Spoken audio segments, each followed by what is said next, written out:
Hello everyone, this is Tormuse, and today I'm picking up episode 46 of the Doki Doki Club Meetings mod for Doki Doki Literature Club, and I just realized that I pushed F2, which is my hotkey for starting the stream. It activated the little the text in the corner there. Darn it! And we're back. Welcome back.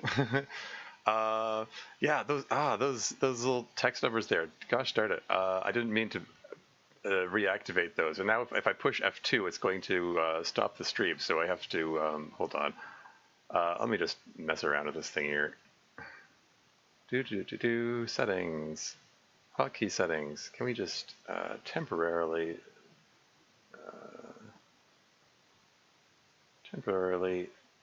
remove that as a hotkey, just so that I can push F2 to, there you go, clear the numbers in the corner there, and it's still streaming. Good. I guess I can probably just change the hotkey setting right back afterwards there.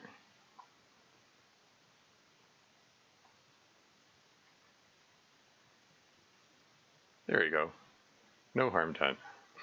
It's just an annoying extra step that I should have to make. Anyway, yeah, so, yeah, I can just jump right back into to episode 46. Yeah, what in the heck was going on with that interaction between Monica and the mysterious drunk student who showed up? I briefly thought maybe Kagami was going to show up at her door, but it's like, it's implied that Monica was expecting them, and this came after the she messed around looking through files in the dean's office. So, like, I don't know, did she look up somebody's phone number to call them to find out to somehow coerce them to show up there somehow? Like she needed to find out what somebody looked like. Oh, and thanks, Stream Elements. Anyway, maybe we'll find out now. Probably not. These are probably the kinds of machinations which you know, you don't find out until later on. But let's get into it here. Use the usual splash message: signed to be played after the official game has been completed, etc. Game files, etc. Yeah, it looks all the same. By playing DDCM episode 46, you agree that you've completed Doki Doki Literature Club and accept any spoilers contained within. Yeah, Doki Doki Club Meetings episode 46. I agree.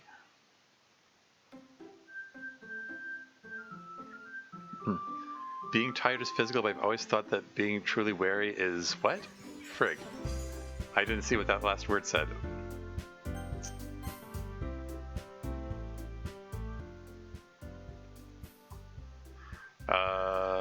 What did that say? To being tired is physical, but being truly weary is what? I didn't quite catch that. I suppose I can look it up later.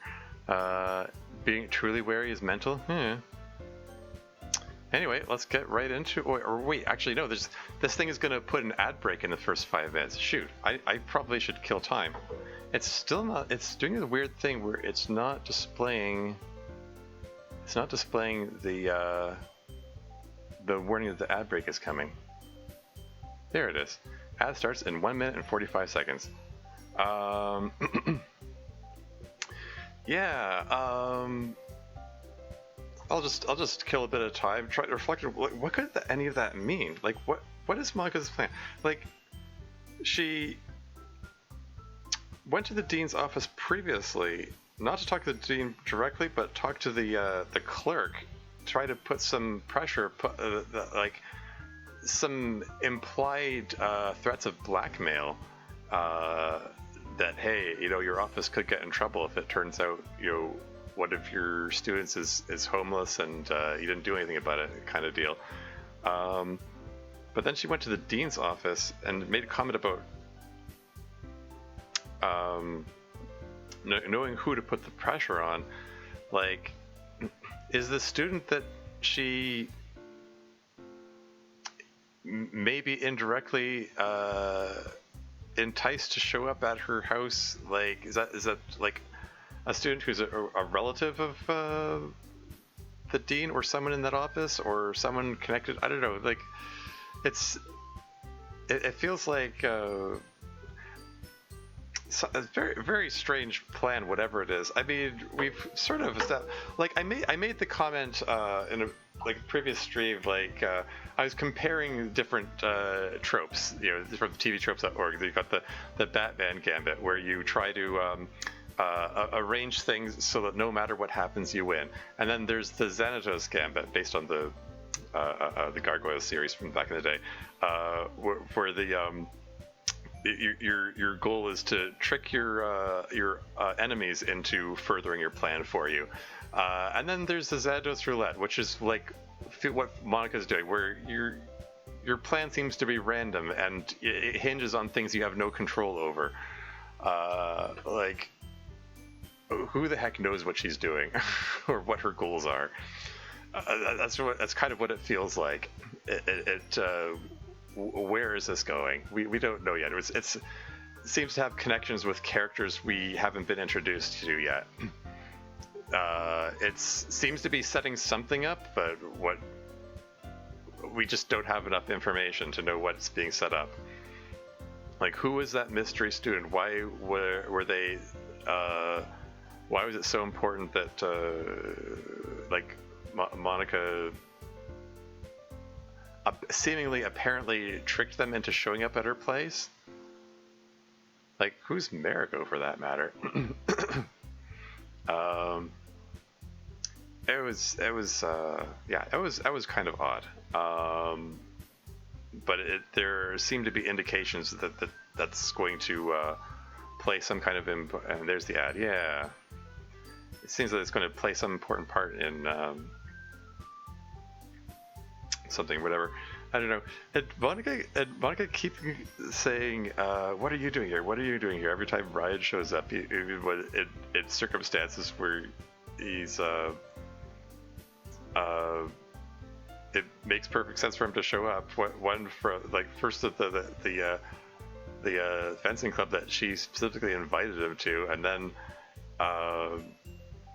him getting up to answer the door when she'd repeatedly insisted that, "Oh, you live here now, so you don't have to ask permission for things."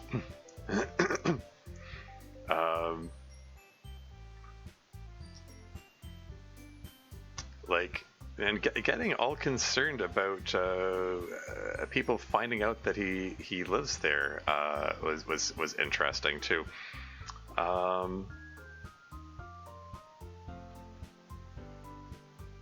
Yeah, I don't know. Ad break ends in 1 minute and 35 seconds. I've got some more time to kill.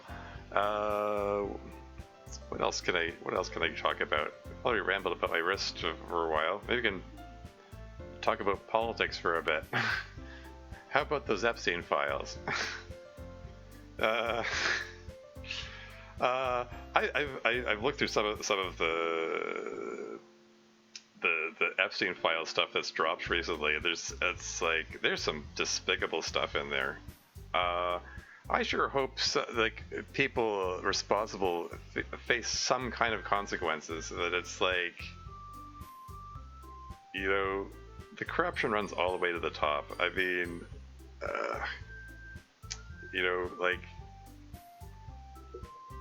Donald Trump himself is featured very prominently.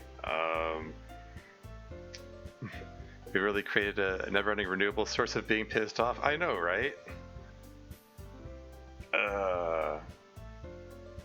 It's just, I don't know. If I say anything about him, I'm gonna have to put content warnings on this stream here, on the VOD. It's just despicable stuff. He's done a lot of really despicable stuff, and he's probably it feels unlike he's gonna suffer in the court of public opinion, sure, but facing actual consequences. He's got the Department of Justice in his pocket. He's got the Supreme Court in his pocket. So it's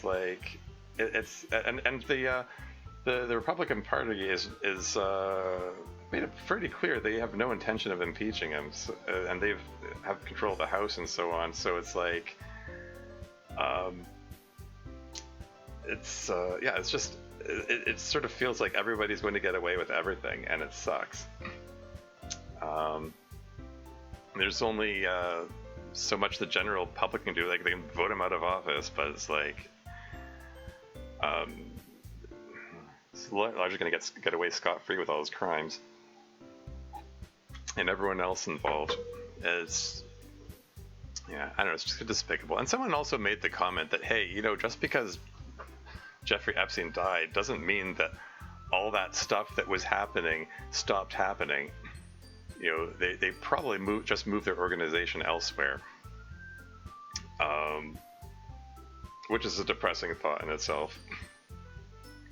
But I don't know. Anyway, enough rambling about depressing things. Let's get into this thing, because the ad break is finished. Enter your name. I'm gonna go with Twermuse. That's how I roll. Beloved, you should arise. That's what a way to phrase it. You have class in 20 minutes. Wake up. Man, I feel like shit, dude. These are the consequences of eating nothing but processed pastries yesterday and playing video games until 3 in the morning. Haha, that was pretty epic, though. Beloved, I have no desire to heckle you or stand in the place of a parent, but are you sure such excesses are wise? No, it probably wasn't wise. It was just fun. I can understand that. But still, and again, with no desire to henpeck. No, I get it. That was too much. But still, I'm in college. Gotta live a little. Natsuki gets out of bed. Besides, I'm getting up, see? I am getting dressed and getting ready for the day like a normal human being. It's like, getting, see? like, it's like inviting Yuri to watch her get dressed, and Yuri's standing here blushing. Anyway. Da-da-da. Well, my girlfriend is staring at me. It is a wonderful view. God, shut up. There. Dressed and ready to go. With only a slight sugar hangover. And weird feeling from only sleeping 4 or 5 hours. Other than that, I've never felt better. How comforting. Although I suppose I should give you credit for remaining apparently functional. I guess as long as you're still getting good grades, you aren't really paying too much of an immediate consequence for your bacchanalia.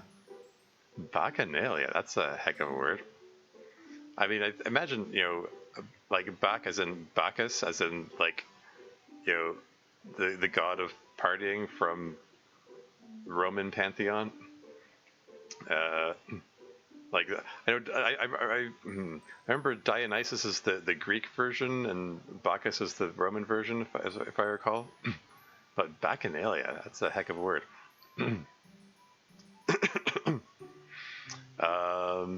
Anyway, yeah, I would have put a comma after grades incidentally. Anyway, moving on. Bacchanalia, such as it is. Babe, you can't just drop a word like Bacchanalia and expect people to know what it means. You know what it means. Yeah, but that's only because I'm with you. Anyway, let's get going. Those good grades aren't going to get themselves. I mean, F. Is it really 9? Kagami opens her curtains. Oh, hey. Two variants of the background. F. She closed them again. Nope. Not going out there. I can skip history one more time, yeah? Yeah. After all, it's history. It's not going anywhere. That effing sunlight still burns my eyes. I was going to watch some videos and try to recover them last night. I guess she did get somewhat wasted at the party, I suppose. Anyway. Just pick up the notes later or something. Plus, I can just skim for my afternoon class. That sun was bright. Oh, back to Monica again. And with Monica's theme.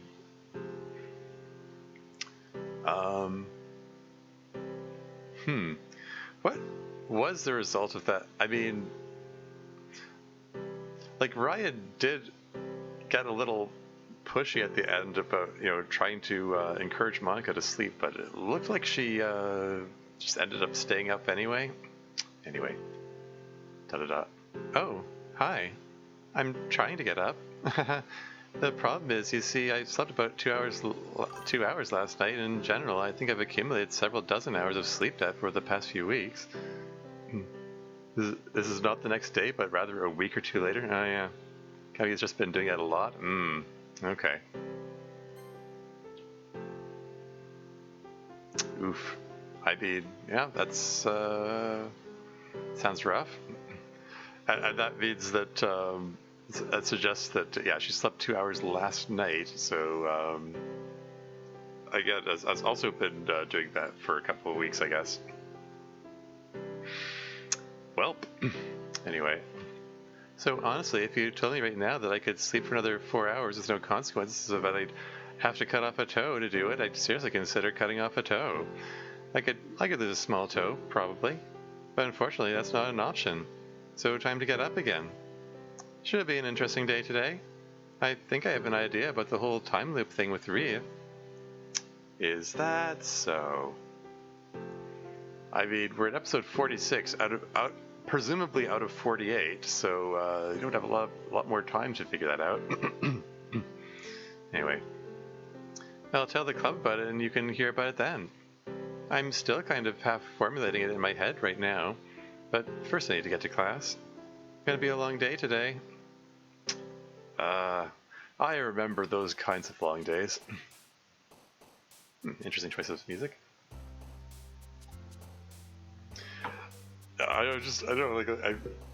Man, thinking back to my college days, like, feels like so long ago, and that's because it was like 20 years ago.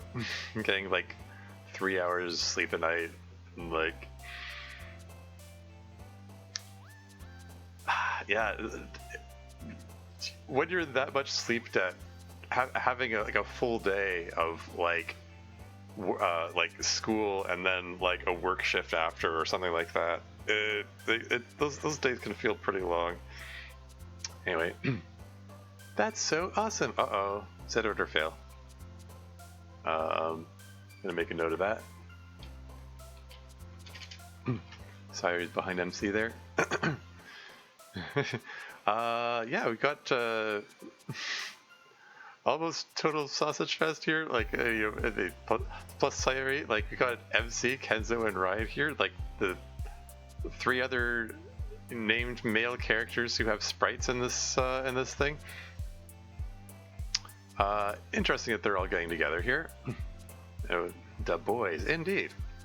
That's so awesome. Yeah, we were friends ever since then. He's like the nicest guy, and I guess the nicest guy I know. Even if he is an enormous knucklehead sometimes. You know, back when you and I were dating, Kenzo, I heard you call him dumb sometimes, but he doesn't seem dumb. Calling me dumb is his little joke. It's not a joke. People can be dumb in more than one way, dude, and you need to learn.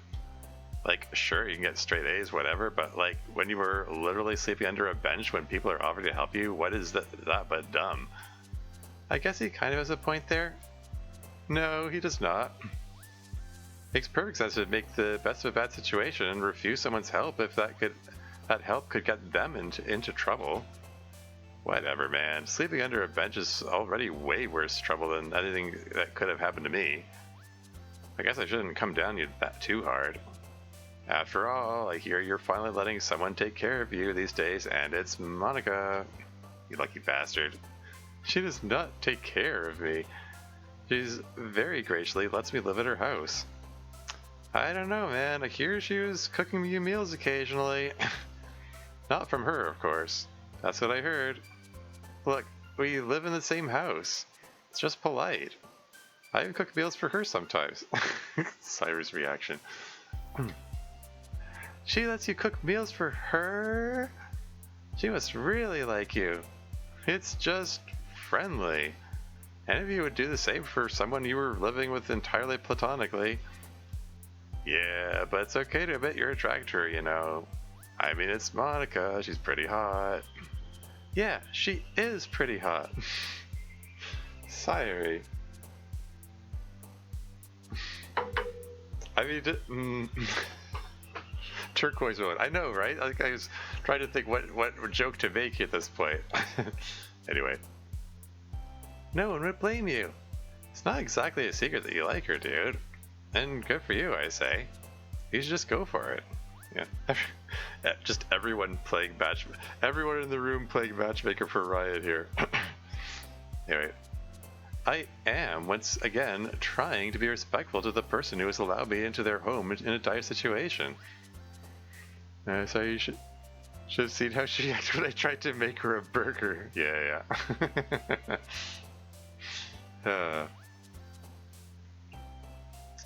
Allowed me into their home in a dire situation. I've presumed on her goodwill more than enough already. The gentlemanly thing to do is keep at arm's length. Uh-huh. Totally, she just wants to keep you at arm's length. That's why she cooks for you. And eats your cooking. You're really just being down on yourself for no reason. See, this is why I call you a dumbass. Sorry? You okay? What? Is she okay? That actually is why you call him dumb. Yeah, it's just me needling him for not taking care of himself, but why?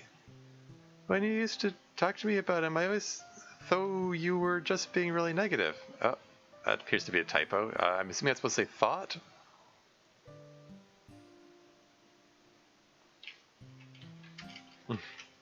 Plus one? Huh, okay. I always thought you were just being really negative. I'm so sorry. I just think you were being so mean. It's totally fine. Get why you thought that out of context. It's fine, Sayori. No one's judging you.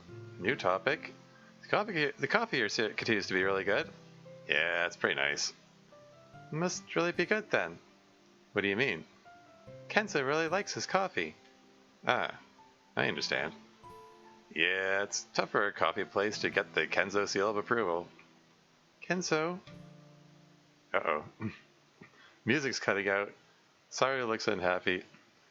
Is this about to turn into a reflection of their relationship from 3 seasons ago? I love this moment because Sayori is like, but he really is dumb as hell. Yeah. Anyway, what is it? I'm sorry for before. Before the whole situation with me asking you out. Wow, you just bring this up in front of everybody here. Maybe Kenzo should be the one dating manga. Yeah. Anyway. Oh. Yeah. I know we've talked about it before, but I don't ever think I said I'm sorry. Which again, comes back. It just sort of harkens back to. I've commented on Sayori's hypocrisy in the way she approached the whole Natsuki situation when Natsuki spiked Monika's drink. Insisting that Natsuki had to apologize before she was worthy of any consideration or whatever. And meanwhile, Sayori goes literal years without apologizing for stuff she's done. But yeah, there you go. Whatever he messes up around the house, if he makes Monika a fantasy cup of coffee, everybody should probably be like, damn, I can't stay mad at him though. Yeah. I mean, Canon Monika likes her coffee. She states that she regrets that she never got coffee in the original game. But Club Meetings Monika apparently prefers tea. She just takes a break from her canon self for whatever reason. So what do you work out there, Monika? Like it's a way to break through the simulation we have it using quantum tunneling.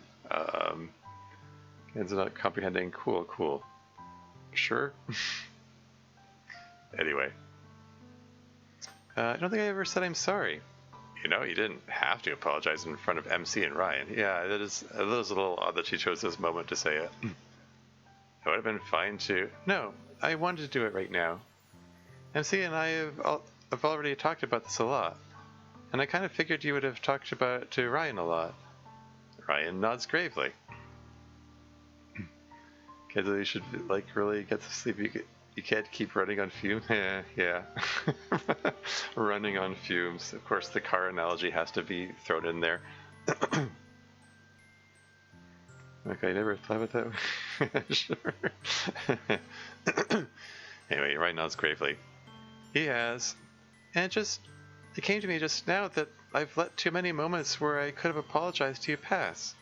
So I wanted to do it and finally not get nervous and wait until next time. I'm sorry. Well, yeah, apology accepted.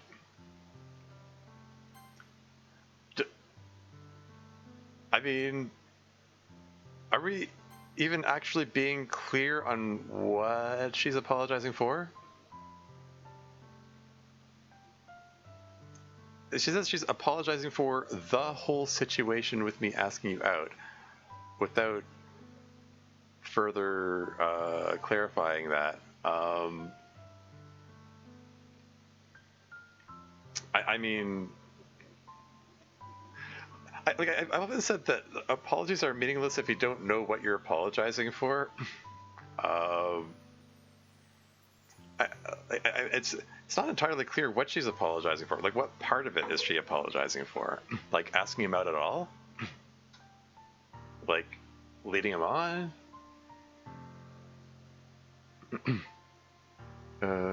So he gestures around all this. Yeah, I know. That's what it's feeling like. That's like, does she even know what she's apologizing for? For that matter, does Kenzo know what she's apologizing for? It's not clear. She just vaguely gesture in the direction of like all of that whole situation. But anyway, well, yeah, apology accepted. Oops, he clicks the wrong mouse button. It did kind of suck. That's all in the past now. It's cool. Thanks. I appreciate your kindness.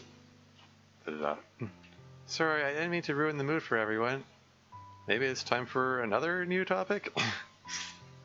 Yeah. Kenzo definitely has no idea. I know, right? Like, does he know? Like, yeah, like, does he know what she's apologizing for? It's not at all clear if he knows. So, like, does the apology have any meaning in that context? Anyway, maybe it's time for another new topic. Well, I hear the coffee is really good here. just brings up the same topic again.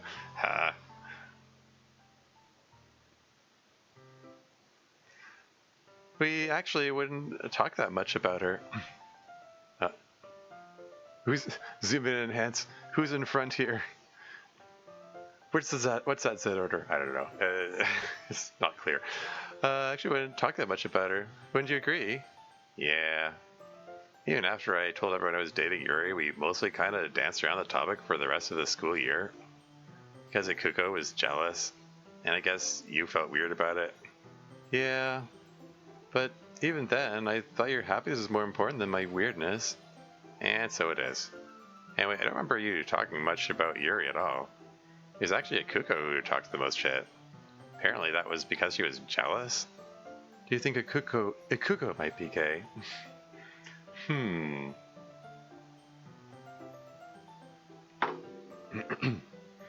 Because Sayori is functionally one of the boys' addition to fitting in with all her female friends and their own circles. I mean, it is kind of established club meetings canon that Sayori's I don't know if a bit of a social butterfly is the right phrase, but there are some people who, like a number of people who want her attention that she talks to. But anyway, moving on. Do you think Ikuko might be gay? And be perhaps romantically jealous? Oh. She's in with almost anyone, yeah. Building her harem, there you go.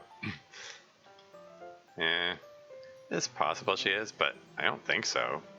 For one thing, if she was, I think she would have told me when she was finally honest with me about everything. Or she would have never been able to be honest with me at all. Plus, I don't know, I just don't get that vibe from her. her and Hiroko and you, Natsuki Natsuki Hideyami, you guys all just seem like super duper straight girls. Well, I know I am. Hiroko too. I would normally be less sure about Ikuko, but if she were gay, I don't think she'd be able to shut up about it. She'd be in our face about it all the time. But back to you being a straight girl for a moment, and you absolutely going through guys right now. Who's next for you? Or do you even have a boy right now you got your eye on? Maybe. Well, there's definitely a particular boy, but I haven't decided yet if I'm really interested. That's rare for you. Well, I'm trying to decide what I'm looking for in a boy right now. This semester has taught me anything, it's that I really need to consider what I'm looking for in a partner, you know? One thing I admire about you guys is that you're both really clear on what you want out of a relationship. And you have a lot of clarity on that, more than I do. So I guess with this guy, I need to figure out what I want. Do I need more time to go through guys, as you put it, to decide what I want? Do I need to go through guys to decide what I mean? Yeah, I would think that if anything, she needs time for, self-reflection on her own. Then I don't think, I don't think spending time just sleeping with guys is going to help her figure that out. Feeling like I'm just mowing them down, tearing them apart. The beauty is there. The beauty is there, but the beast is in the heart. That's an interesting turn of phrase. I haven't heard that one before. But yeah. Like I've already commented on this sort of subject to death at this point, but it's like it just kind of generally feels like Ayami is going about it all wrong. Her choices of method of seeking validation for herself. Lyrics from Manny. Okay. I mean, whoa, here she comes. I haven't. I guess I haven't listened that close to the lyrics of that song before. You learned it from Miss Ida's class? Okay. Anyway, to decide what I want, or am I ready to try to get a real guy who has kindness and tenderness, you know? Huh. For a guy to impress you as being kind and tender instead of just hot, kinda curious who could manage that. Oh, he's hot too, don't worry. Naturally. He's actually, well, he's hot, but he's definitely more on the cute side of the spectrum.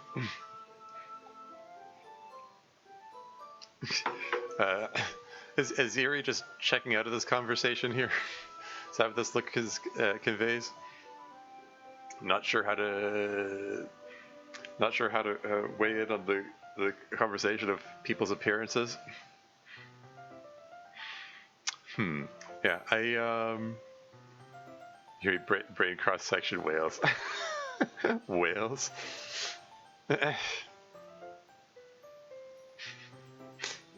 No, that's turquoise MC. Whales. Anyway, definitely more on the cute side of the spectrum. I understand entirely. So who is it? Gonna let it be a secret for now, I think. After all, I might not pursue anything with this guy. That'd be awkward. So stay tuned for now. Man, as long as you tell me eventually. Curiosity is killing me. I will. Speaking of the girls' room, I gotta go.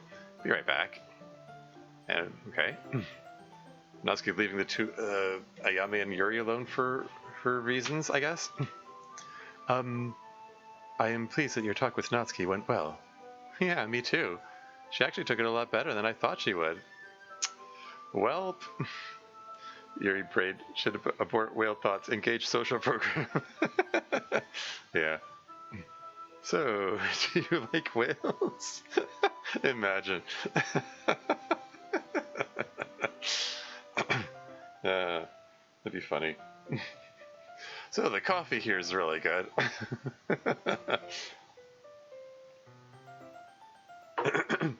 Yeah. Yeah, funny. It's funny. Ayame saying she took it better than I thought she would. But I mean, I guess maybe she thought on some level that Natsuki was going to get really mad and rip into her or something. Um, but the reaction was more along the lines of, I think, like, Natsuki was like somewhat hurt, but also like mad for other reasons, I guess. But the whole notion of people she's close to keeping things from her or hiding things from her, like the fact that she called Monica of all people and said, "Hey, did you know about this? Like, why didn't you tell me?" And then turning on Yuri, like, "Why didn't you tell me?" Um, so some choices sure can't be undone, huh? Thought for sure he's gonna get the fang. Get the fang, yeah. I'm sorry, I'm still chuckling at the "so do you like whales" comment. That's funny. Yeah, again, like it is still an interesting aspect of Natsuki's character. You know, club meetings Natsuki's character, that she was, you know, so keen on hiding things from other people, but finding out that people were hiding things from her is suddenly really upsetting to her. Anyway, she did better than I thought she would. Being honest and genuine and direct can take you surprisingly far with her, even in difficult circumstances. Yeah, I know. I've known her a while now. It's just hard for me to be honest and direct all the time. I understand. ... Thanks again for your advice about knitting. It really gave me a sense of peace. And it seems likely that no one was angry and demanded an explanation of why you took up knitting. No, no one did. Still not sure how to feel about boys, though, as you just discussed. With this new boy you say you're interested in, what precisely is the worry? Before, you said that you did not experience emotional fulfillment from first... Sorry. You said that you did not experience emotional fulfillment from first any romantic relationship. From first... Sorry, what? What is... I'm trying to parse this sentence. Before, you said that you did not experience emotional fulfillment from first any romantic relationship. But it's supposed to be like, did not experience emotional fulfillment first from any romantic relationship? Comment after from probably... Yeah. It did feel strangely worded. I mean, and beyond Yuri's usual strange wordedness. Anyway, moving on. And then, no emotional fulfillment from sexual satisfaction. But now you say you have encountered a gentleman who holds the promise at last of emotional fulfillment, and yet you are afraid. When you say it like that, I sound so silly. I meant no mockery. I seek only understanding. Well, I'm trying to think of how to put it. It's kind of like, yeah, he seems nice, and you could give emotional fulfillment is kind of the appeal.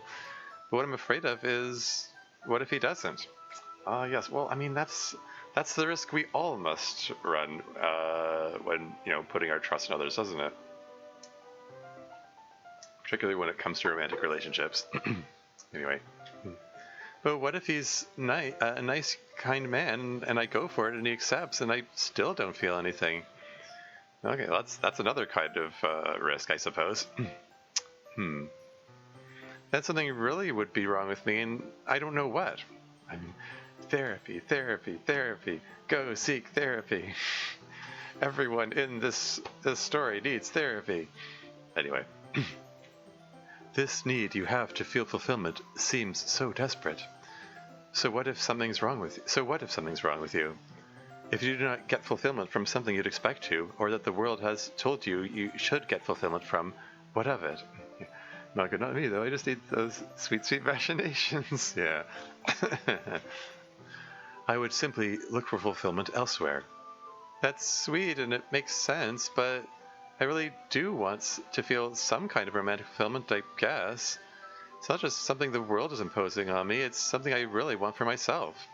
I'm afraid that if I don't get it from someone who's capable of it, I'm just cursed and broken.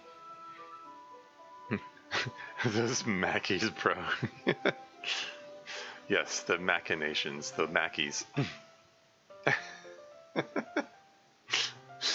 Now I'm immediately reminded of the Onion mod, because didn't Monica have a line that was something like straight on macanonis or something like that, as a way of saying like eating onions, which is such a strangely hilarious turn of phrase. Last quote is Kenzo Kurger in the Monokenzo alternate universe, macanonis. Exactly. Yes, mash and onions. Oh no. Mash and onions, amazing. Do I need to go back and retroactively add that to Onion Club? Or you can just make a sequel of it. The Mash and Onions. I gotta move on now. Yuri ... I am not an expert in this area.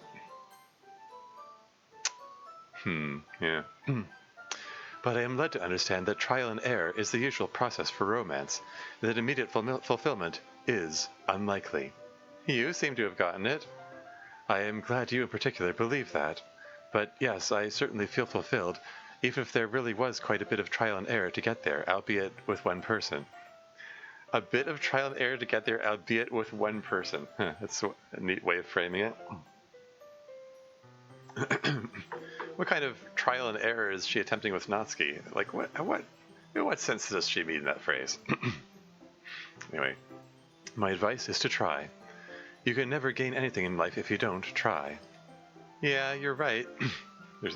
Was that saying you miss 100% of the shots you don't take? Can Kenzo fit a basketball metaphor in there or something? Yuri's first I told her to consider, so that didn't go super well, so then, oof, ouchie. Anyway, yeah, you're right. I guess now the tricky part is getting him interested in me. Surely you do not have trouble attracting the interest of men. I mean this as a compliment. Don't worry, that's how I took it. I'm starting to understand your ways. The trials are many and the errors are disastrous. Oof. Yeah. But no, the problem is not so much about me as it is about him. Might be hard to get his interest in particular. So, are we talking about that one guy that had a scene but no sprite in that one episode, a few episodes back? Anyway, and I'm back. Talking to boys still. We were. I was just asking Ayami why she'd have trouble attracting the interest of her latest beau. Isn't beau with an X on the end the plural? Wouldn't beau spelled B-E-A-U be the correct spelling in this context? I know she's trying to be clever and use the French, but has a singular usage when applied particularly to male suitors? Yeah, I don't know. It's been a while. My French class has been a while ago. I'm gonna make a note anyway, just so I can remember to look that up later. Always want to keep learning. Anyway. Yep. So what's the answer? Well, basically I'm going to have to compete for his attention a little bit. He's a pretty well-liked guy. Don't tell me she's thinking of going for Ryan. I mean, that could stir some drama. If Monica has to step in and stake a claim on him or something. You could mean in the plural, given that this is Ayami. Also true, yes, indeed. It's a pretty well-liked guy. Well then, you gotta just be the best option. You're good at that. And at being assertive. As long as you decide to go for it, no one goes for it like you do. But just, you have to actually go for it. Yeah, he was just giving me basically the same advice. She's smart like that. Okay, I should probably get going. I'm meeting my dad in between classes for parent visitation day. Oh, really? Well, that's interesting. Parent visitation day. Oh, hey, are we going to get to see Monica's parents? Could it be? Could it be?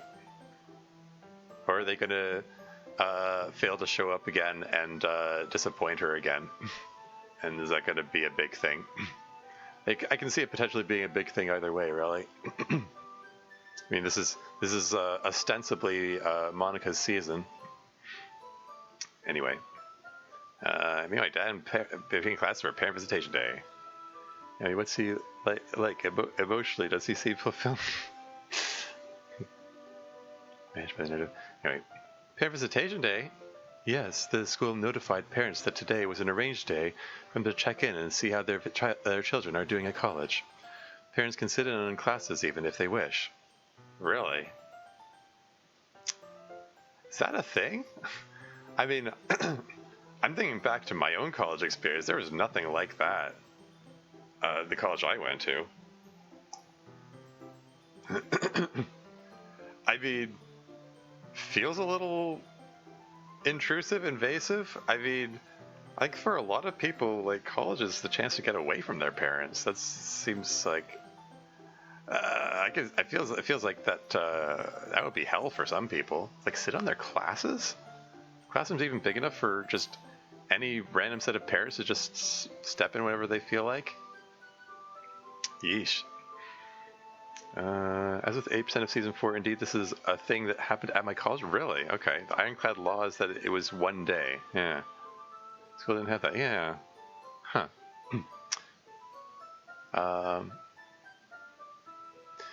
Anyway, if Ayami's here, I mean, why is Yuri aware and Ayami not aware of this apparent rule at their college? I mean, they're saying it for the benefit of the audience, but it's okay. Well, I guess Ayami just wasn't paying attention at orientation or something. There would have been so many. There would have been so many people to accommodate. I know, right? College had a lot of strange quirks. Sounds like it. Yeah, school's also huge. Yeah. Yeah, I can't imagine how it would work. I mean, I was there for the massage therapy program. That would have all kinds of complications in that case. I mean, aside from the fact that like the massage therapy classes, they were fairly sizable classes. Like there wouldn't be room for the classroom part of the classes. There wouldn't be room for parents in there, and for the the practical hands-on stuff. It's like their confidentiality issues, and you can't really have extra strangers in the room for that. Like they're all like it just wouldn't be doable. And the college I went to had a lot of like, aside from the massage therapy, there was a lot of medical stuff. There was like paramedic courses and other stuff going on there, and I can't imagine it working. I guess it depends on what college it is, what kind of classes we're talking about. But yeah. Only 2,000 people, was also in a fairly rural area. Okay. Huh. Interesting. Anyway, parents can sit in classes even if they wish, so long as the students approve, of course. I imagine the autonomy of the child is a hard lesson for many to learn. As long as the students approve. You know, I can already imagine situations where some kids have really domineering parents. That would cause some real tension. Like, what if the student doesn't want them to be there and they do value their autonomy? But anyway, moving on. I wonder if my parents are coming. I didn't fill out any form or anything. There's no form. They can just show up, I think, assuming you do not object. So they could just show up the day of, and what if you do object? They say, nope, you can't come in here. Did they just showed up for nothing? I can imagine all kinds of ways this could go wrong. Anyway, moving on. I'm frankly surprised that Natsuki was fine with her father appearing on campus. The old man has chilled out a bit recently, you know that. I do. I am glad you not only were okay with him coming here, but are even going out of your way to visit him. And, I guess Natsuki's mom isn't showing up? How strained are tensions between, Natsuki and her mom, I wonder? We don't really hear much about her, except that Fuyuki, Natsuki's sister, was staying with her. Anyway, moving on. Yeah, least I could do. Well, with all the help he's been giving me. So long as he behaves, of course. Of course. Huh. And that's all for now. See you all on Friday. So, hey, Sayori says we should all do dinner or something this weekend. Sure, I don't see why not. Just the three of us. Maybe. Might ask Monica or Ayami to come. Not Ryan? Good question. Well, if I do bring Ryan, definitely not Monica. Oh, is that how it is? I'm trying to socialize, not watch two people shamelessly flirt for 3 hours. They see enough of each other already, probably, the love-struck fools. Maybe. Really, I think both of them are a little chicken about making a move. Plus, Monica might be a little weird about it. Yeah, what's the deal with that anyway? She's really weird about romancing guys. Well, it's a long story, and also it's not mine to tell. I mean, yeah. That's one way to weasel your way out of talking about the super reality and all that. Anyway. Yeah, always such an effing gentleman. She never wants to talk to me about it, though. Do you know if Mom and Dad are coming for Parents' Day? I figured they'd tell you since you're the favorite. And don't you forget it. Nah, they didn't tell me anything. Guess they'll just show up if they're gonna show up. Guess so. I haven't seen them yet, though. Well, if they don't show up, I actually wouldn't be that upset. I've kind of just been enjoying the college experience. Thought I'd miss them more, especially after having been at boarding school for so long, but I guess I've gotten used to living on my own. Yeah, me too, actually. It's been really nice to just be free to do whatever at any given time. For sure. And, well, it's been really nice to connect with you again. Hey. Wow, I mean, honestly, I was already ready to comment on the fact that they're having a personable exchange here, and Kagabi actually slipping in a positive comment for once, when she's like usually quick to insult him. Anyway, but nice to connect with you again. Yeah, you too. You awful bastard. And don't you forget it. Extremely rare? Yeah. Gotta head out. I'll be in touch about the weekend dinner thing, or I'll see you Friday again. Sounds good. Actually, before that, you want to grab lunch? Got nothing else planned? MC having pause at this. Sure. Why don't we go to that one fast food place if you don't mind the walk? Cool, see you there. As MC leaves, Kagabi starts to pack her things to go. Kagabi, a moment.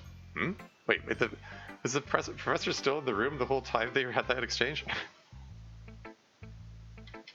Sure, Professor, what's up? I have to say, I'm starting to get very worried you're not working to your full potential. This is the second quiz in a row you've done poorly on. Uh-oh.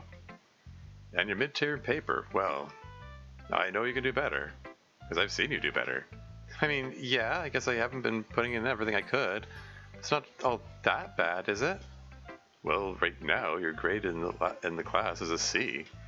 For you, that's pretty much zero effort. Can we talk during office hours? Yeah, I'll try to come in sometime in the next week, okay? Anyway, I've got to go. Bye. It's always the smart ones. It's always the smart ones, okay? Oh, and they're at the that one shop where that one cashier that Dusky sort of maybe likes is anyway. And two of those. You got it, Van. What are you gonna get, Miss Gremlin? Okay, I guess he's. Is this? I thought they only did the night shift. Anyway. Rude. Of course, you two know each other. Wait, you know her too? Why are you nice to her but mean to me? Because she's nice to me. Crazy how that works. Also, as it turns out, she survived cancer, and you didn't, probably. But you feel awkward now, bitch. No, I knew that. Wait, how do you two know each other anyway? They're trading shifts today? Yeah. Always taking shifts for other people's studio and cashier? Yeah. We're sisters. What? Seriously? That is like the last thing I would have predicted? Yeah, deal with it. How's that awkwardness taste, bitch? uh, wait. Is Natsuki's dad there while this exchange is happening? He hasn't had a whole lot of dialogue so far. I don't know what voice to give. I don't know. I feel like I might be dropping the ball a bit and doing character voices today. He is? Oh no. I guess he doesn't get a sprite in this. I know you've come to the most common sprites for Natsu Dad don't really fit your vision of him. Keep your voice intact? Sure. Natsuki? Ah, yes, of course. How rude of me. This is our father. Right, visiting for Parents' Day. You and I were just talking a bit earlier on. Sorry for calling your daughter a derogatory word. Don't worry about it. In your defense, she is a derogatory word. I am several derogatory words. More and more of them as this conversation continues. I apologize for Natsuki. Ma'am? Sir? Sorry, all it's saying to me, don't apologize, that's what I'm going for. Rocking the androgynous look, I guess. Anyway, oh, sure. Anyway, fine pair of daughters you raised. Or maybe you found the younger one at a rescue? Oof. No binding. Yeah, good old envy. Maybe you found the younger one at a rescue? I spent a lot more time raising her, so however she is will mostly be my responsibility. Well, in all seriousness, there are a couple of gals with winning personalities. You did good as a parent. Thank you. That means a lot. You guys ready to go? I still need to buy my stuff. Okay, well, I'll be on the car, girls. See you out there. You and I will have words later, a retail employee. See, you try to use those words to slur, but I've reclaimed them. They just give me power now. Yeah, have a nice day though, for real. You too, and you, Fuyuki. Pleasures always. Girls move a bit away from the counter. Dad's looking better these days. He's happier. Yeah. I'm surprised you asked him to come here all the same. I guess I kinda miss the old man a bit. Don't get me wrong, it's been great to be out of the house and on my own. Just get used to a person, you know? So, you're turning into a total daddy's girl now, got it. Shut the F up. I just hope he stays happy, you know? Yeah, that's my worry too. I don't know if his new happiness is going to necessarily be a long-term thing. What do you mean? Nothing, just people's lives have ups and downs. Dad has been kind of on the up since last year. That's cool. I don't know if it's going to stay that way, I guess. I think he also knows it may not stay that way. So maybe he'll be prepared for when things take a downturn. Well, I don't really know what you're talking about, but I wish he could just be okay even when things weren't going perfect. Yeah, what are you talking about, Fuyuki? This seems to be a hint that maybe Fuyuki knows something that Natsuki doesn't. Or maybe she's just talking generally. Who knows? Anyway. Yeah. Yeah, me too. Yeah. A lot of blonde hair in the sink at his place lately. I mean, I did kind of wonder if there was some hint that maybe Natsudad was seeing somebody. Wait, blonde hair. Oh, you're implying that he's with Mizita. I get it. Okay. Natsuki, yeah, because you're blonde.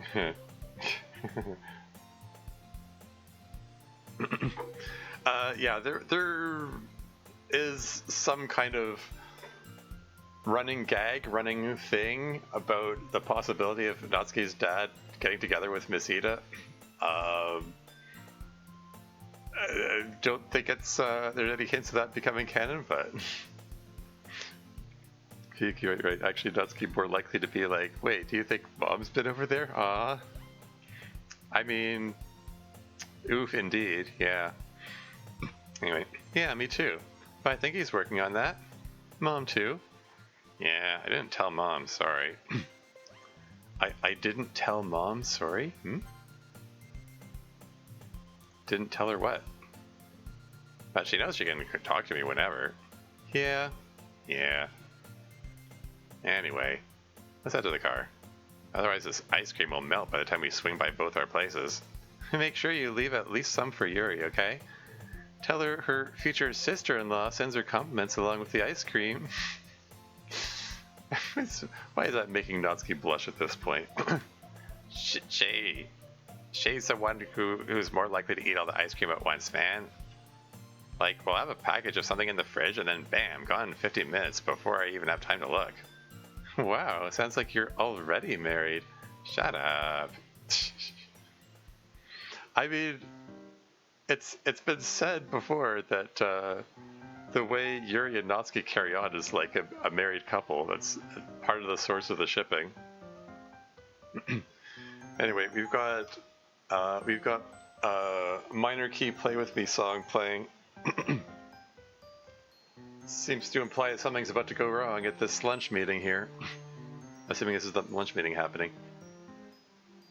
Also, there's an ad break coming up in 4 minutes and 35 seconds, and I'm looking forward to it because I was hoping to grab a quick snack. I would like to keep going for a bit. I'm not gonna finish this episode today. Most likely. I do want to get a couple hours in. I think. It's like it's not as long as episode 45, but long enough that I can probably get 2 streams out of it, kind of deal. Are you getting to the 25% point actually?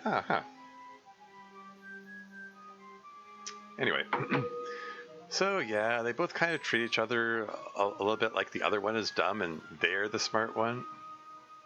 The other one, is he talking about Yuri and Natsuki? Anyway, still works out somehow, I guess. Kagami, you okay? You seem kind of zoned out this whole time. You okay, babe? You haven't touched your... Yeah. What do folks that mean? Anyway, kind of zoned out this whole time. Yeah, I'm fine.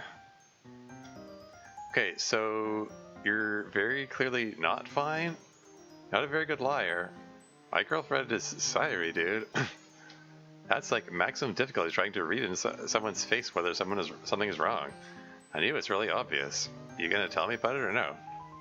What, did you get on the quiz we just took? What does that have to do with anything? Just effing answer the question, what did you get? It's like a 91, I think. I thought it was kind of hard, but was really glad to skate by with a 91. Why? I got a 48. Holy shit. Yeah. Are you sick or something? There's no way you actually deserve to get a 48. Maybe you can ask the professor for a redo? No, the thing is, I think I really deserve to get a 48. And college is a lot harder than I thought. Yeesh. Kakavi, you doing okay? Oh dear. Enjoy it because this is the last reasonably sized episode of Club Meetings ever? Oh no. I mean, there are only 2 more episodes after this, aside from the hypothetical compilation episode, which is presumably coming. Anyway, college is a lot harder than I thought, and I don't know why I'm telling you this, but there they are. Uh-oh. We're getting McMom and McDad coming in now. Never had to put in the work before. Yeah. Yeah. Never had to put in the work before. I feel that. I mean, I'm just reminded. I'm reminded of when I like I went back to college a second time for the nursing program, which I ended up dropping out of for various reasons. But I remember like the anatomy classes were like I didn't even attend the anatomy classes. I just passed them without any effort because this massage therapy program was already quite detailed anatomy, so I barely had to try. And then classes after that were like, oh, actually this is stuff I need to read up on now. Whoops. I don't know. It just reminded me of that. Anyway. Yeah, okay, so I do believe this the first time we've had MC's parents appear outside of a flashback now. There they are. Hello, my precious babies. Took long enough to find you. Yeah, hi. Didn't know you guys were visiting for today. Of course we'd visit you on Parents' Day. It's lonely around the house without you. We're going to grab something to eat and then let's chat and catch up. Uh-oh. How's this gonna go? Well, MC, it sounds like you settled into college really well. Your mother turns to Kagami. And how about you, dear? Everything going well in classes? How have your grades been recently? Oh, you know, pretty good. Sometimes college is pretty tough, but I'm getting through it. Ad break is imminent, so before we see Kagami try to fake her way through things anymore, I'll be right back.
And I'm back again.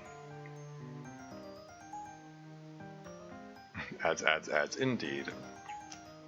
Anyway, moving on. Sometimes college is pretty tough, but I'm getting through it. Doing well overall. Calgary flashes a bright smile at her parents. Oh boy. This is a glimpse at the dynamic between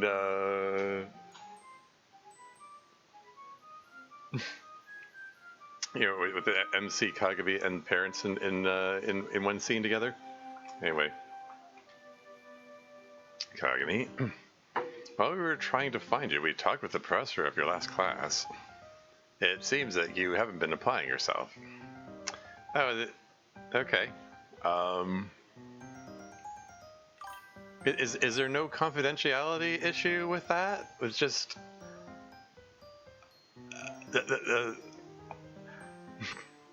busted. I mean, yeah, sure, but like, no, really, like, what?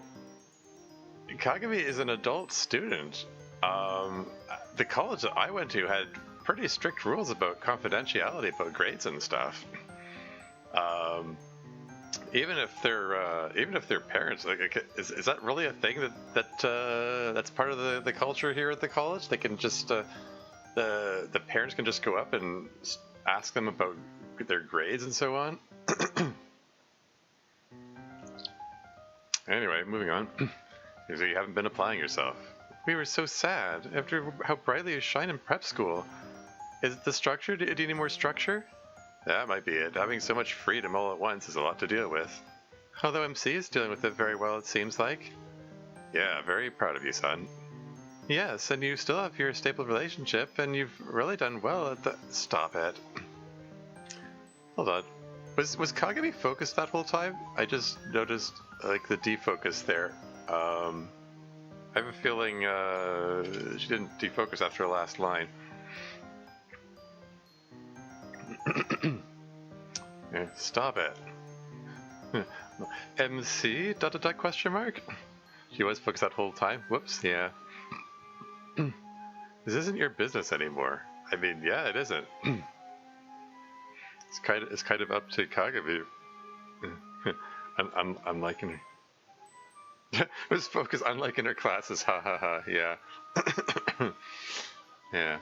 This isn't your business anymore. She's at college and she can manage her own life.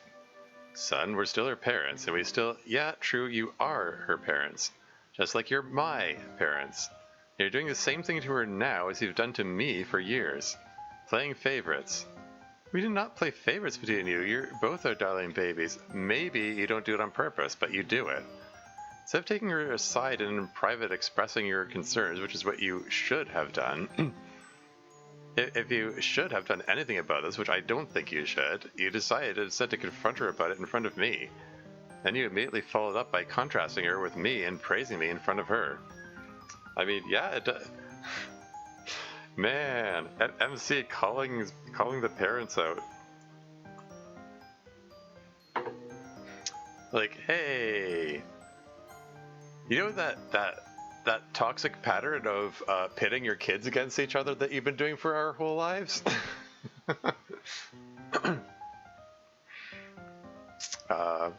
Forcing them into a conflict with each other? Anyway. Constantly with me and praising me in front of her, and if I seem upset by that, it's because I know what it feels like for that to happen. Son, it's nothing like that. We're just here to visit for Parents' Day. We just wanted to check up on how you both are doing. We are doing fine. We might have problems sometimes, but we're adults now. We're solving our own problems. Or if we need help, we ask for it from people we trust. And it doesn't help to trust you if you show up unannounced and start comparing us. Wow. MC really laying it to them about it.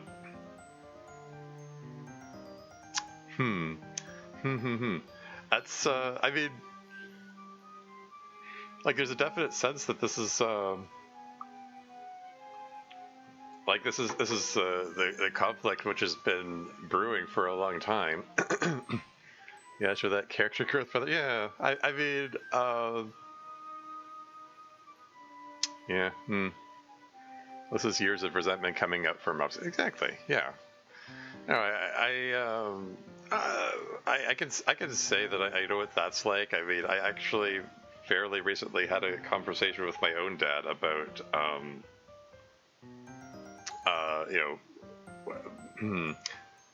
ways that he treated me when I was growing up. I think I commented on it before. I don't know if I want to get into it right now, but I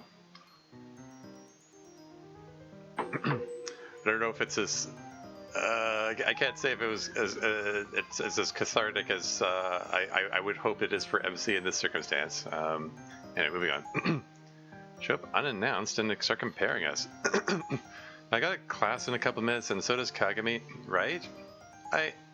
Yeah, I do. We have to go. Mom, Dad, I'll call you later, okay? Da-da-dot. Da-da-da-da-dot. Well, that was a thing. And presumably, from the blue text, we can infer that this is Sayori's dad here. And this is the club room. Or is this supposed to be? I would expect that Dev, you would have. I mean, okay, but this isn't some other classroom that they actually did take him to the club room. Anyway. Well, thank you, Vodka, for having me and letting me sit in a bit. I know this club has meant a whole lot to Sayori over the years. She's meant a lot to us. And she's brilliant. You don't have to tell me that. Yeah, Sayori blushing. Man, might actually get kind of crowded in here. Crowded by our standards, but there are plenty of seats. What do you guys mean? You're actually not the only parent who's coming today. Although it's kind of a surprise, so don't tell anyone. Your lips are sealed, Angel. I really missed you, Dad. Me too. So much. Aw. Keeping the new club room to think about it was indeed important. Exactly. I mean, the fact that Sayori and Monica are in the room, I don't think we haven't established thus far that they have any classes in common, so yeah, it would be the club room. Anyway. He gives her a big hug. little hug dip there, I guess. Hi, MC. Hi. Oh, hi there, sir. For the 100th time, MC, you don't need to call me that. Oh, he didn't defocus. He focused when he talked, but he didn't defocus when Sayo Dad talked.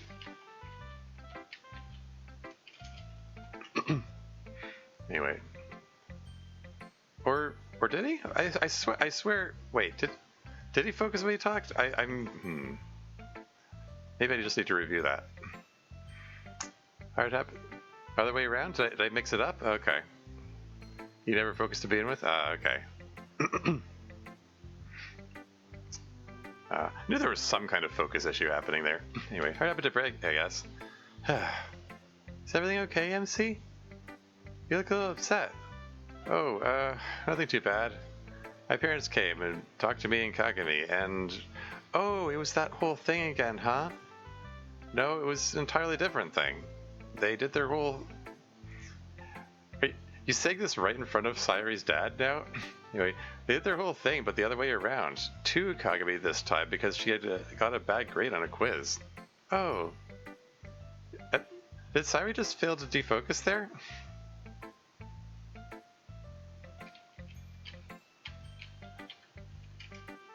Sayori's dad is familiar with this phenomenon, sadly. Ooh.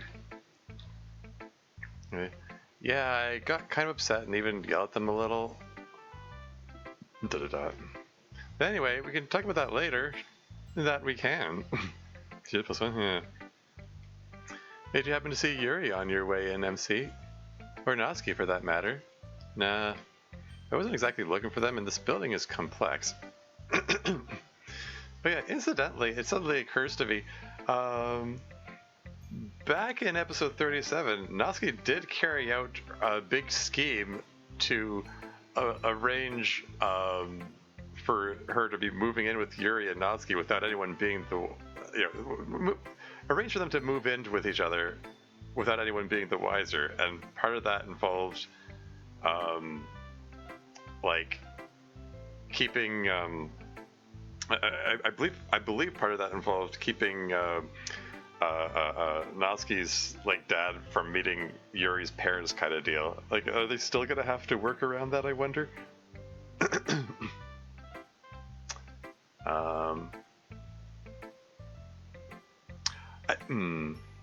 I was about to ask, does Natsuki's dad even know that she's in a relationship with Yuri at this point? But I think he does. That did come out at some point, didn't it? Anyway, I wasn't exactly looking for them, and this building is complex. I actually had kind of a hard time finding Azure myself. It's really tough to find. Such a thing is a thing I have said. Oh, hi. Didn't realize you were going to be here. Hi. Good to see you again, Natsuki. Why is Monica looking annoyed there for? Yuri was over for dinner? Yeah, he doesn't. Yeah.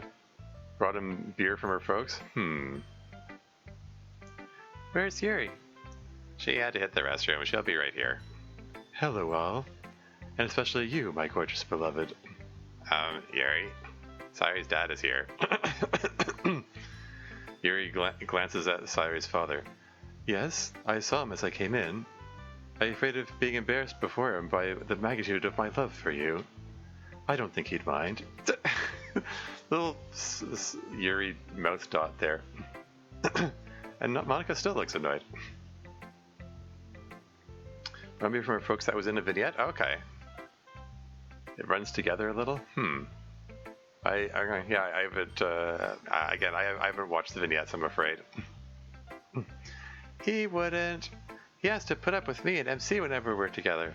That's true. Guess I'm pretty hard to lovey-dovey stuff at this point. Monica's curious reaction there. So, no, I don't think you guys would faze me that much. Is it phase spelled P-H-A-S-E? I would have thought it's phase spelled F-A-Z-E in this context. Isn't that the correct spelling of that word? I feel like I want to look that up to confirm that. Maybe I'm talking nonsense. I don't know.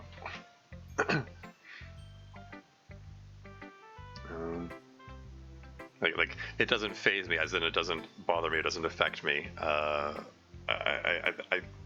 do believe that's a different word from phase, spelled P-H-A-S-E.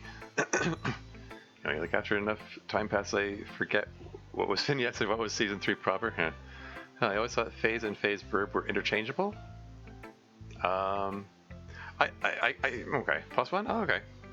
Yeah. I don't know. I've always. It's one of those things. I learned the word from reading books, so I've always seen it spelled F-A-Z-E. If there is another usage where it's spelled P-H-A-S-E, I wouldn't know, but I can double check it. Anyway, moving on. I don't think you guys would faze me that much. There, you see, beloved. There's nothing to fear. The dot mouth again. He is accustomed to affection. Let us indulge in...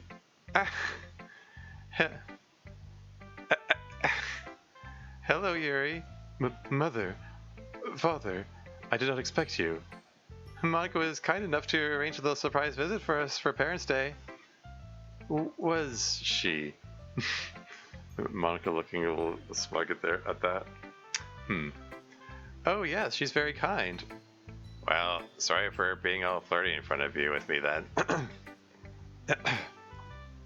You know how awful she can be in teasing me and making fun of me. Oh yes, Natsuki, we know that she's terribly cruel to you. We're shocked you can survive day to day given your suffering. Your mom so gets me. By the way, did you guys happen to have any trouble finding the room? I know it could be a little tough to navigate to. No, actually, we were able to come straight here with no problems. Now Natsuki's turned to be annoyed. It's like straight Mackey's.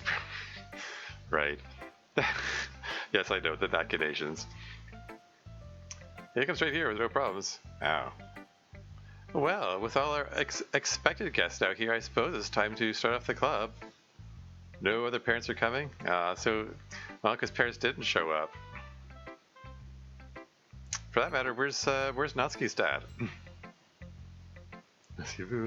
Stop killing the bit here, he's dead. Yeah. Well, it sounds like MC's parents were not exactly invited today. Huh. My parents are on a business trip and won't be making Parents' Day. Aw. Natsuki, what about your dad? Oh, my dad visited, but no way would I bring him to Literature Club. I don't want him anywhere near here. Hearing a poem I wrote. I'd die. Plus, I feel like he'd harsh the vibe around here. Well, we certainly can't have a harsh vibe. Let's just go ahead and get started then. I've explained to the parents that while we have some administrative work to do elsewhere tonight, the main part of the club is usually poems and free time. Yeah, I was just about to say, like, what about emails? As he's dead, I had such trouble finding the Natsuki weapon shit, wrong running gag. Yeah. Yuri's parents are built different. Yeah. Anyway. We often have, paradoxically, a more structured free time, but today we'll do true free time to do whatever you like. Parents can feel free to partake in reading or talking literature once we start free time. However, first we're going to share poems.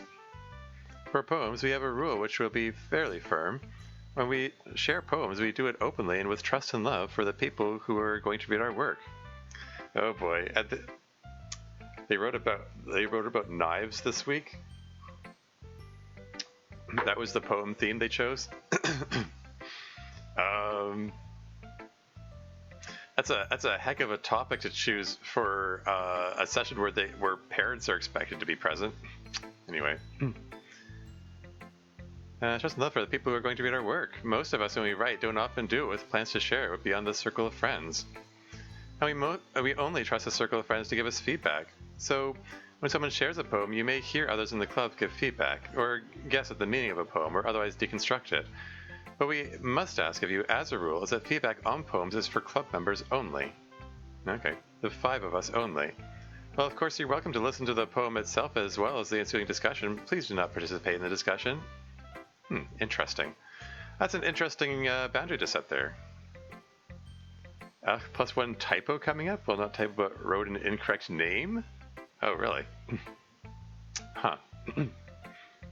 If the author of the poem wants feedback from you, they can, of course, inquire with you later. And of course, like I said, once poems are over, you're free to mingle with the club and speak freely. Now, with that out of the way, let's begin with the poems. Yuri suggested our theme for this week. Which, that's interesting, considering Natsuki was the one that suggested it. Or is that the typo in question there? Because it was Natsuki. Anyway, and she chose the theme of knives. Da-da-da. Ha, yeah, pretty on brand. But I really like the prompt. Here's what I wrote for it. Pretensions. You've got this rep, through some kind of scam, and now you're beloved, however that happened. See, guns, bombs, and missiles, they're all kinda ugly. They're loud and unsubtle, so they don't get much glory. But now, you, my friend, you're way more simple. You're just a sharp piece of metal, yet you get all the love. But I know your secret, way deep down inside. You're just as ugly, 'cause people still die. Oof. Pretensions.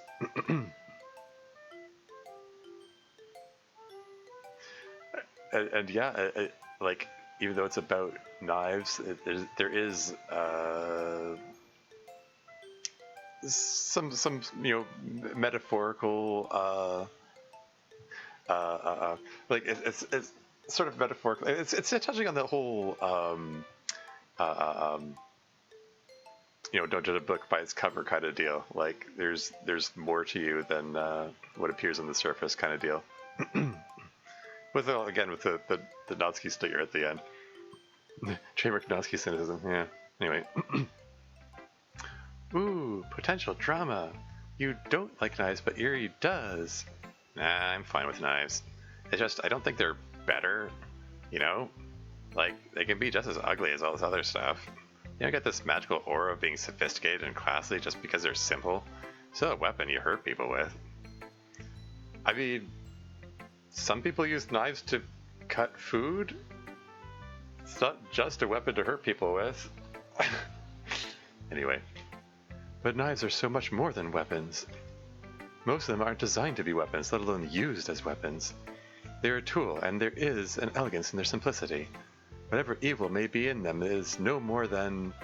Yuri looks around. Well, perhaps I had best leave the debate to my own poem. Your poem, beloved, is excellent. Its main idea is very clear, as ever. Thanks. Yeah, it's well done.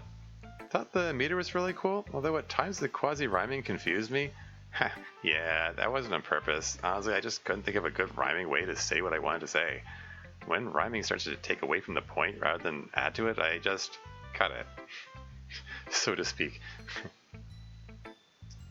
There's a defender of knives in the room to make these points? Yeah. Makes sense. What do you think, Monica? I thought it was very good. At times it almost sounded Sayori-like, which you must know is a high compliment coming from me. Only with the trademark Natsuki cynicism. So yes, I enjoyed it. Trademark Natsuki cynicism, indeed. Thanks. Who's next? How about you, MC? Sure thing. Butter knife. Something sharper and deadlier probably gets all the attention, but I like you. You're not some piece of master craftsmanship. I bought you with pocket change, but it seems like you're immortal. Sure, you can cut soft things and sure you can cut soft things anyway, but you also spread things beautifully and are a great backup screwdriver. Backup screwdriver, indeed, yeah. Some epic gold tier knife of legend could never do these things. I'd be afraid to touch it. But you're like an old friend that I see every day and can always rely on. That's kind of cute and wholesome, actually. I didn't even remember writing that when I typed it in chat a couple of minutes ago. Why is there no space there? What, in the hyphenated bit here? Oh, I mean, yeah, space would make it more clear, I think. Cut soft things, exactly, yeah. Oh well. Brilliant. Really dig the whole poem genre of ode to everyday normal-ass object. Yeah, me too. Remember you did one about an old broken down stool that still worked a while back. I really like that one from you. I wasn't exactly thinking of that one when I wrote this, but I'm glad I have an entry to put into the genre. For sure. It is interesting when you think about it that if you ask someone to picture a knife in the abstract, they probably think of something at least somewhat weapon-like, probably. Yet we all interact with this much more humble knife on a nearly daily basis and think little of such a knife. It's just a normal everyday object, which is so everyday you don't take time out of your day to consider it. I don't know, I mean, if you ask someone to picture a knife in the abstract, they'd probably think at least a somewhat weapon-like probably. I don't know, I mean, I've got a bunch of knives in my kitchen there that I use on a daily basis. I would probably think of a kitchen knife. Then again, I'm, something of a pacifist, so maybe weapons aren't necessarily the first thing to come to mind. Even if I play video games, which include weapons a lot. That's something that... Oh, how it appears in the poem weird, fix it later? Huh. Anyway, moving on. You take time out of your day to consider it. But thinking about it, they do seem unusually durable and reliable. They perform not only their intended function, but a variety of others. I like this poem, MC. It's a good poem for getting you thinking about things you ordinarily wouldn't have thought about. Thanks. And I like all of your poems, MC, but this one's really good. It's cute. Cute? It is cute. Yeah, it makes butter knives sound really cute. That's a regular old normal thing that you can rely on so much that you can always take it for granted, till you stop to write a poem about it. So yeah, it's a very cute poem. As for me, I also like the poem, though there are others by you which I enjoy more. Or perhaps analogies to a gold-tier knife of legend do not sit as strongly with me as they do for Natsuki. Good work in either event. Me next. Sharp. People sometimes like the edge of knives, but I look at the point. Not very scary, I think, as I poke my finger just a little. It doesn't even hurt, just a tiny compression. Still, I can feel the power. Just a bit more force. Uh-oh, we heading to self-harm territory here? bit more force, the slightest push, if I weren't so much of a coward, and the tiniest part of this little thing would cleanly go right through me. There's sharpness in smallness. The point of the knife is that it's a very fine thing.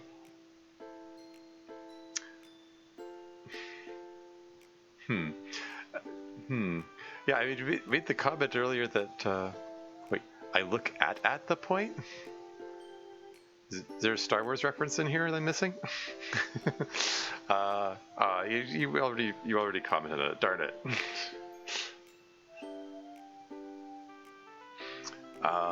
Yeah, I mean, we had the comment earlier that the Natsuki's poem sounded kind of Sayori-like, and now Sayori's poem is kind of... Well, I mean, I don't know. I mean, Sayori has been known to have write dark things in her poetry. Yeah, Anyway. Moving right along. Beautiful. You have lots of lovely wordplay. Thanks. Didn't really mean to make a bunch of knife wordplays. I just wrote it and I was like, oh, that has two meanings. Then I couldn't really stop. It just kept happening. Well, however you did it, it's wonderful. Wouldn't ever let anyone tell you you're not a genius, Sayori. Because every poem of yours proves that you are. You're not that good. You're pretty good, dude. Poetry is really an effortless thing for you that you were just naturally super effing talented at. Like, if you became a professional poet, I would not be surprised at all. The rest of us have to work super hard to get to a level that you just maintain with zero effort on your part. That's not complaining. You should be proud of your talent.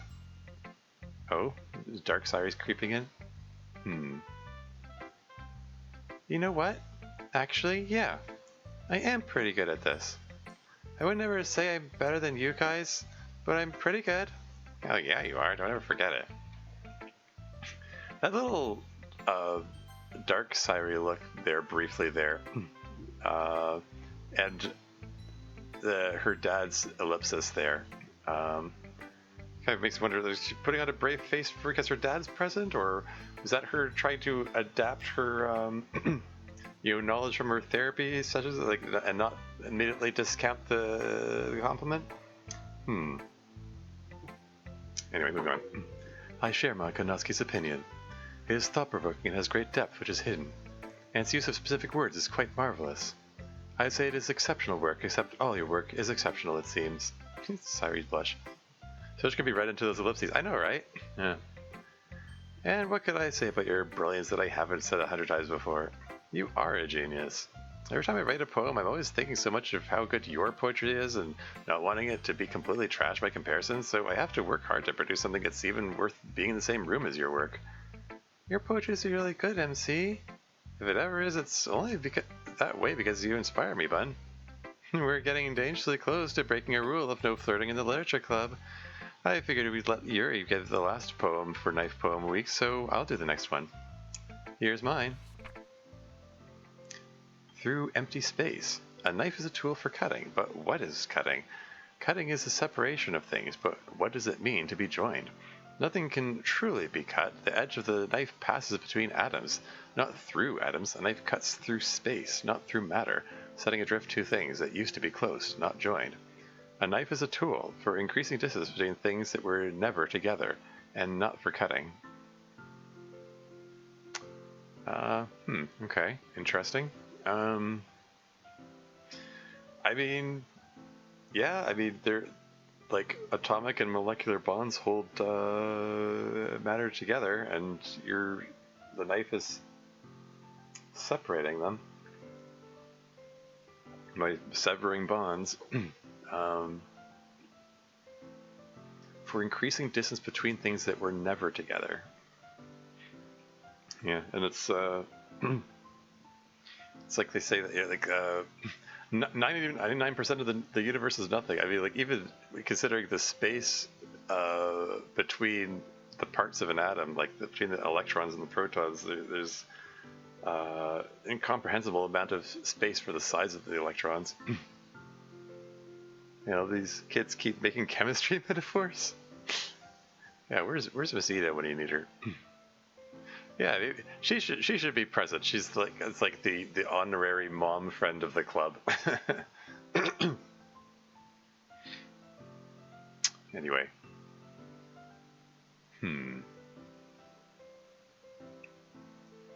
Yeah, I don't know if any of this particularly fits in as a metaphor for anything going on in Monica's life, or she just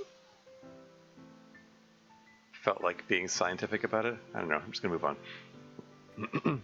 Goodness, I wish you would not save my poem for last now. I'm unsure it does as much justice to the subject. Really? I wasn't quite as happy with this one as I have been with others. It felt a little bit like musing on a completely irrelevant train of thought. It is not irrelevant. Perhaps you did not intend it, but this poem strikes me with a feeling which is maybe similar to the existential terror you feel when writing much of your poetry. It consumes you with a dread that connection of any kind is illusory.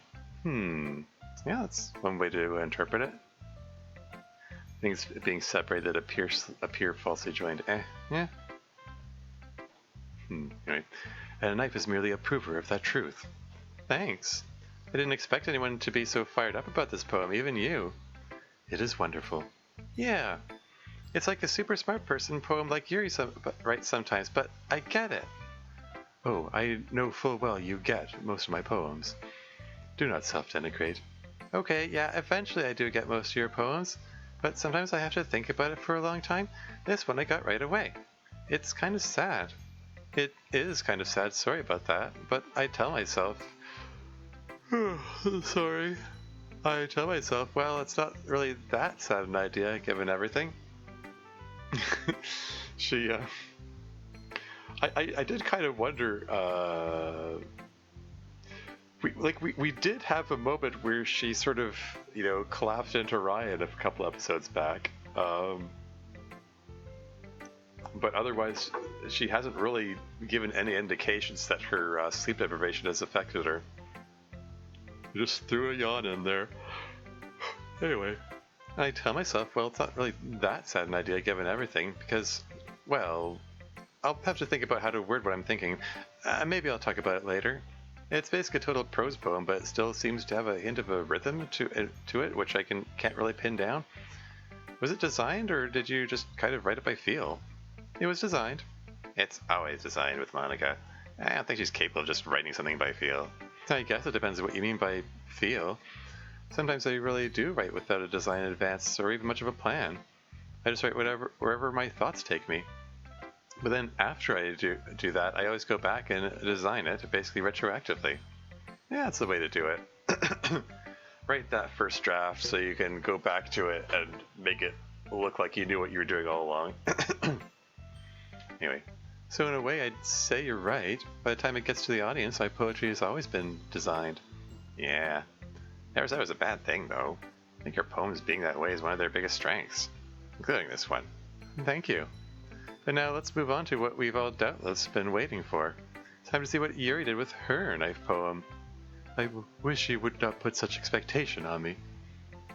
Yeah, especially putting that level of expectation in front of her parents. I mean, I suppose Yuri's parents know about her knife collection. Does Sayori's dad know about Yuri's knife collection?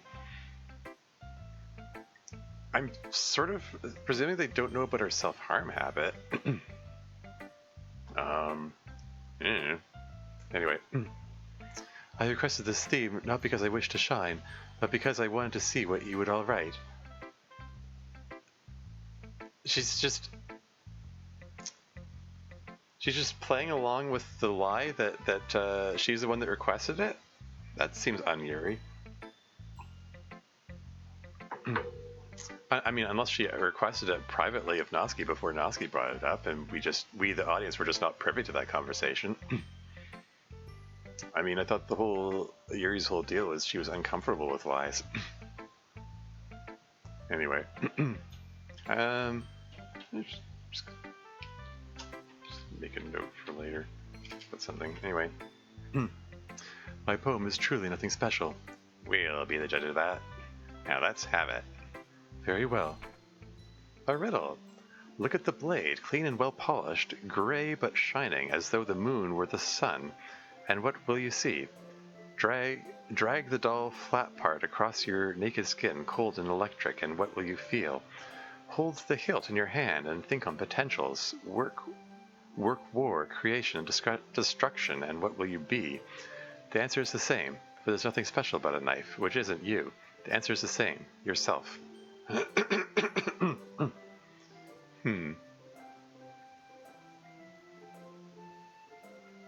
A riddle. This is the title. Great but shining as though the moon were the sun.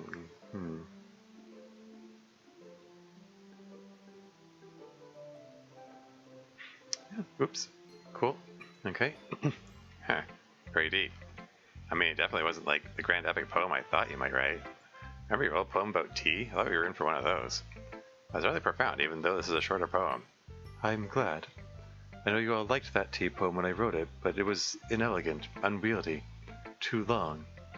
Poetry is about capturing something without needing 1,000 words. I'm glad to hear this poem captures something without quite so much verbosity. Verbosity is a heck of a word. I feel like I might have mentioned it before. I did give some thought at one point to making a mod called Verbosity, where you can control how verbose Yuri is. Like I hadn't decided whether it was like a button you can push to select it, or if there should be a slider for it. But you can control how verbose Yuri is, and like you can turn verbosity to the maximum, and she'll like say paragraphs, and and if you turned it all the way down, she would say, "I read book now," or something like that. I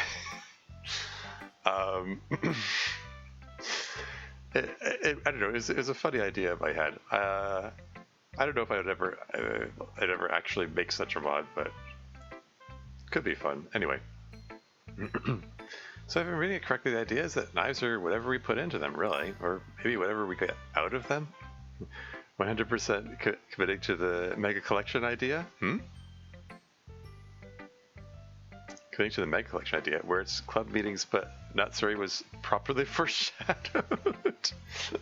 Amazing. Yeah. Was properly foreshadowed. A setting you can turn on. That'd be funny.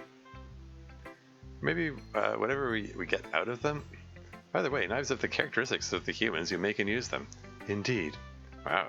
Rare moment. Yuri directly answers a question about the meaning of her poetry. Isn't that idea true of most human-made objects, though? Is it? What about, for instance, a can opener? A can opener has one or two very specific functions. Opening a can or punching a hole in a can of juice, I guess. Sorry, random thing. When my hand was still in the cast, I at one point had to ask a neighbor to open a can of soup, and she punched 2 holes in it as if it was a can of juice, and I was like, this doesn't actually help me get the soup out. It's like, this is awkward. Anyway, it just reminded me of that. Moving on. Its being is tied up in those functions. Or even a gun, if you like. A gun is almost invariably a tool for harming. But knives are different. Knives, by the very open-endedness of their design, are applicable to so many uses and meanings. A knife can be a tool for harming, certainly, but a tool for building also. For refinement, for survival, for almost anything humans do in the material world. What you do with a knife shows you who you are, in a way totally unlike what you do with a can opener or a gun. And what are you? What do your doings with knives say about you, in your opinion? You really want to put Yuri on the spot there, like, about that particular subject when her parents are present? That is an excellent question, and one I had not considered. As to what I mainly do with knives, collecting them, I suppose it is reflective of my desire to understand and observe the world without always directly engaging with it. I've never harmed another with a knife. Harmed another. Well, I mean, I don't know. You might have hurt Natsuki's feelings by harming yourself in front of her with it. A few episodes back. Anyway. I rarely actually use knives in everyday situations to open packages or what have you. I merely appreciate them. Much as I appreciate the world while removed some distance from it, I suppose. I had not intended on this level of self-reflection when I wrote this poem. Oops. But given my explanation, I suppose it was quite a fair question. It was as detailed and honest as I would expect from you. Wonderful poem. Not flashy or over-reliant on lengthy prose to have its effect. Everything I could have desired from a Yuri poem about knives. I also liked it. There's just one part I don't quite get. I get looking at the blade and seeing yourself because that's your reflection, and I get holding the hilt and thinking of potentials and that being you, because that's like what you do with the knife reveals who you are, which is the point. But what do you mean when you say if you drag the flat end of the knife across your skin, it's only yourself you're feeling? Aren't you feeling the knife? It may be that this portion is more personal to me. Da-da-da. But I think the literal meaning, such as it was about the electromagnetic force. The sensation of touch, as we perceive it, does not result from the direct contact of matter, but from electrical repulsion. Okay. We're talking about atomic interactions again. I guess. It is your own body feeding you information. Oh, but isn't that part true of other things too, like MC said? Yes. But then the point becomes that you would not feel it but for your own choice to drag the dull part of a knife along your skin. It is still you. Oh, I get it now. Indeed. Well, another excellent session of sharing poetry. As I've had a very compelling chemistry teacher. Thank you everyone for your hard work. Wait until the end of club to do our prompt for next time. Meanwhile, let's do some free time. Take whatever literary activity you please. And parents, at this point, feel free to do something literary yourself or mingle among the club. Just do take care to keep conversations to a level where they will not disturb others' pursuits. Not that I would expect any of the parents to do that, but we have occasionally had club members be somewhat disruptive. Malsky folding arms. Let's reconvene at, say, 1/4 till the hour after this one, and then we'll wrap up for the day. Have fun, everyone! Yeah, they really did just adjourn, I guess. And okay, this seems like a good time to save the game. I was keeping an eye on the time thinking, can I get this inside 2 hours? I did say I want to go for a couple hours. I said I was planning to split it up, so I think that's what we're gonna do. This seems like a good stopping point, I think. We'll find out what's happening between the that particular trio next week, I suppose. And you know, I figure like with 2 hours of it done, I should be able to finish this episode next week. Here's Dream. Yeah, thanks for hanging out. I'm always glad to have you here, Crazy Kelly, or Dev. Excuse me. Hiccups all of a sudden. Yeah, cool, very cool. Lots of interesting discussions and stuff happening. Now it's time to see about who to raid. Yeah, I don't know, who am I gonna raid?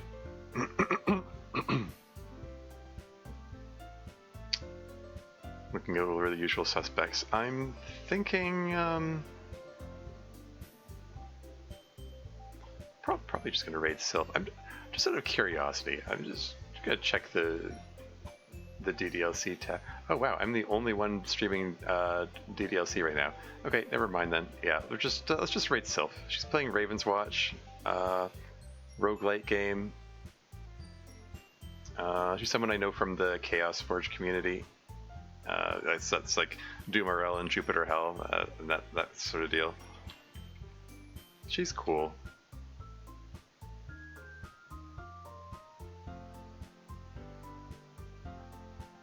Yeah, she's only an hour into the stream too. Yeah, neat stuff. Thought-provoking conversations were had. Poetry is always on point. I'm continually impressed by Dev's ability to keep coming up with poems episode after episode, like in the styles of each of the characters. It continues to be very impressive work. Like 46 episodes deep, still managing to come up with interesting, thought-provoking poems all this time. Yeah, good stuff. But yeah, that's all for now. Until next time.